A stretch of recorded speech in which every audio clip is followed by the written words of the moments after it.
Okay, so you've told the stories about big tech entrepreneurs, and now it's your time to do that. So sell yourself in 30 seconds, Alex. Yeah, so I'm Alex Konrad. I'm the founder and editor of Upstarts Media. Upstarts Media is a new tech publication focused on the startup ecosystem from inception all the way through IPO. Nice. So sell upstarts in 30 seconds as well. So Upstarts focuses on the startup journey when a lot of traditional media is focused on big tech and politics. We focus on founder stories, startups that aren't obvious names yet, providing in-depth and original reporting as well as multimedia on everything that matters to that startup ecosystem. Yeah, that's awesome. So, yeah, you've told a lot of startup stories.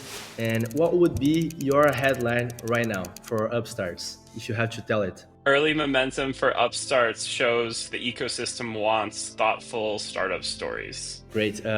So, what do you think that gave you this idea to create Upstarts? What is the biggest pain that you see in the market that you're really trying to solve with your company? Yeah, so I was at Forbes for 12 years and I wrote about a lot of leading tech companies, entrepreneurs, and I've always loved the in-depth storytelling, the original reporting that can give you some insights into how to build a company or, what can become a challenge when you're building a startup and also the impact the technology can have. And I really wanted to bring that closer to the community and have a direct relationship with my audience. So with Upstarts, I'm building alongside those founders and I'm telling the stories as I'm building my own business. So hopefully that brings a relatability and an empathy that I can still be an independent journalist, telling stories that matter, but also really close to the founder. What is something that you right now see in a pitch or a story about a company that immediately turns like a red light? Like this is a sign that they're not going in the right path. Of course. Yeah. I think the number one thing that gives me a red flag is when a company is overselling its impact. So it feels like the founders aren't being honest about where they are in the journey. It's okay to not be a huge company yet. You could still have a really good story. But whenever I see these kind of superlatives that are huge claims, like we are already the most impactful company ever, or the fastest growing software business of all time, I'm like, that's pretty hard to back up. And so if I feel like you're exaggerating or you're boasting, it's hard for me to trust you and want to tell your story. Yeah, that's great. And what are some things that normally makes founders get unnoticed? Because there are a lot of great founders in the market. There are a lot of great products that people barely even know it. Yeah, so first off, I think if you build a really good business, you will get more attention over time. So I would never tell a founder to focus only on becoming well known because ultimately it's your product that is the most important thing. But that said, I think that if you can become a credible expert in your area, a great example of this is Ryan Peterson at Flexport, who, whenever there's something going on with global trade or logistics, like with this recent tariff news, he goes viral and he's sharing advice on what he's seeing, what his customers are seeing, and it's very helpful to people. I think that's the point. If you can be sort of a helpful expert in your area, that's a really good way to get better known, even if your company isn't enormous yet. People are saying a lot right now that every CEO should be an influencer. Do you see that as a new truth? Or it doesn't necessarily have to be this way? Yeah, I mean, CEOs have always been in the tech world.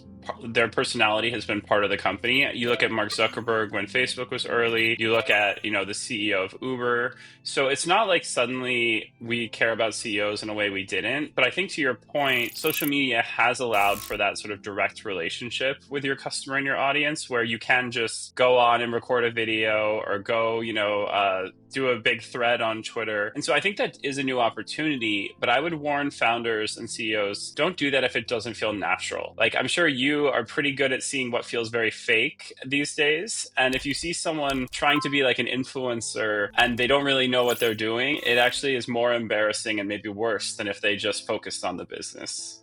Along all of the stories that you've covered, what is one specific story that is like remarkable? It like changed your career path, or it changed the way you see these startups? Yeah, so you and your audience might know Canva, which is like a design software tool. You can make cool designs. And the CEO came from a very small city in Western Australia. A lot of people wouldn't have heard of it. And it was a woman. She hadn't been a founder before. She was co-founding it with her boyfriend. And a lot of people didn't think that this company could ever make it in the US or kind of, become bigger than just an Australian company. And so when I went in 2019 to write a cover story about Canva and the CEO, Melanie Perkins, I was just blown away by her focus, her vision, but she's also a very thoughtful person. She cares about her employees. She really cares about the brand. And so to get to write the first big story about them, we put her on the cover of Forbes. And then to keep in touch with her in the years since, I've just been so impressed by,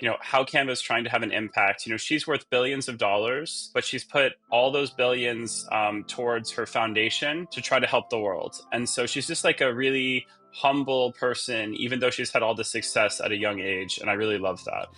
And one thing we're seeing right now is AI are all over LinkedIn, are all over internet, and it's kind of hard to notice when it is a real connection, a real post, maybe even a real company. So, what do you think people can do right now to also take advantage from AI, but also share their own human advantage?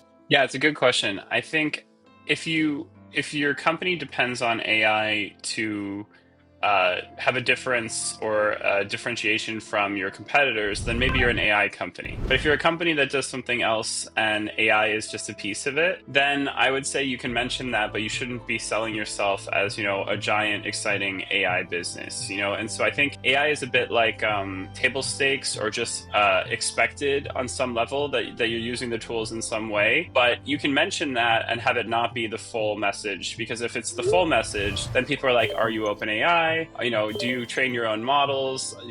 How many engineers with an AI background do you have? And the answer may be not a lot of that, right? And so I think it's sort of like these days saying you're based in the cloud or you have a mobile app. Like, it's kind of expected. And if maybe you didn't have a mobile app, that would look weird. But it's not like anyone's picking a company right now because, oh my gosh, they have a mobile app. And so I feel like AI is going the same direction. Another thing is you are trying to cover companies that normally don't get on the media. So a company with no investors, not a big team, like how can they get noticed? Yeah, so two ways to do that would be one, have really interesting technology that is something that we can really verify, see is impactful. Maybe there are researchers or academics or others who are early users who can point to how important the technology is. Because, I think tech can be really cool. And if it feels like it's very impactful, that'll get my attention. Another thing is momentum with your users. So I, am always looking at what are people buzzing about? What's a tool that's really helpful for people? And so if I see a lot of, let's say, startup employees or people on Twitter saying, oh my gosh, I love this new tool, even if it's, not super famous yet, that's kind of interesting to me, because if I can be the first one to write about it and then it becomes obvious, I feel like I'm kind of ahead of the curve, or maybe I was an early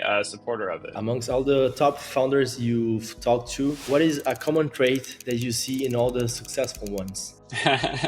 Yeah, I would say one trait that is really common is they care a ton about what their customers are doing with the product. They still talk to customers, even when their companies get big. They're still doing meetings with the customers. They're still sort of checking how people are using it. One thing is to always check and sort of sign up for your own tool every few weeks, just to make sure that the experience is really good for anyone who's new to the product. So I think it's there's sort of a really close relationship with the customer that they never kind of give up, even if they're really busy. And then I think the other thing is something that I feel firsthand, which is I resonate with founders who are a little paranoid, where like they never feel like they've won. They always feel like there's more work to do or there's another milestone to reach. And so they don't just sort of like reach 1 million in ARR and then go on vacation or go celebrate or go to Twitter and brag about it. They're like, great, now I need to hit 5 million. Or, they hire their 20th employee and they're like, great, how's this company look when I have 50 employees?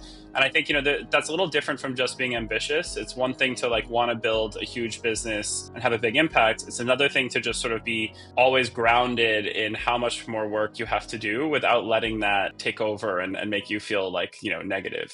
And what is a common mistake that you see that companies do when trying to get attention from the media? What is the wrong way to get on the media as a startup? The first thing is to think that just because you think what you're doing is interesting, anyone else does. One thing I tell founders is just because you have a good company doesn't doesn't mean you have a good story. And sometimes the best stories about startups, don't mean that the company is doing really well itself, right? So it's not necessarily the same thing. Just because you think what you're doing is really interesting, you can't assume that everyone else is going to get it right away. It's like if we put 20 founders in a room together and had them talk about what they're building to each other, it's not like all of them would just, listen for hours about the other ones. They'd kind of have to earn the attention, because at first everyone would sit there and be like, well, what I'm doing is the most important thing, right? Like my startup is the coolest and the most important.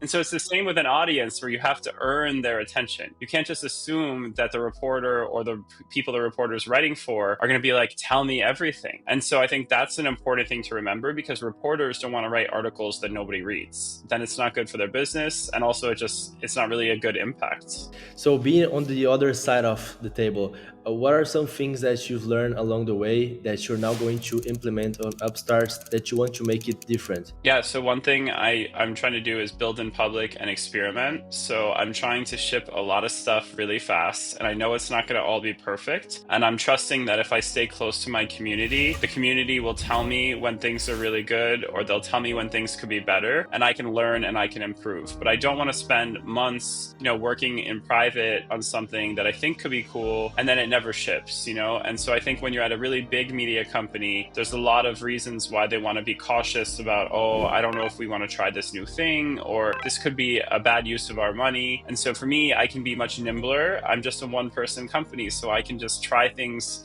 fast, cheap. It's my own, sweat and the business on the line. And if it goes great, then I can really lean into the product market fit. So I think that iteration and that sort of like public shipping ethos is going to be something that is resonating with other startups and is different for me.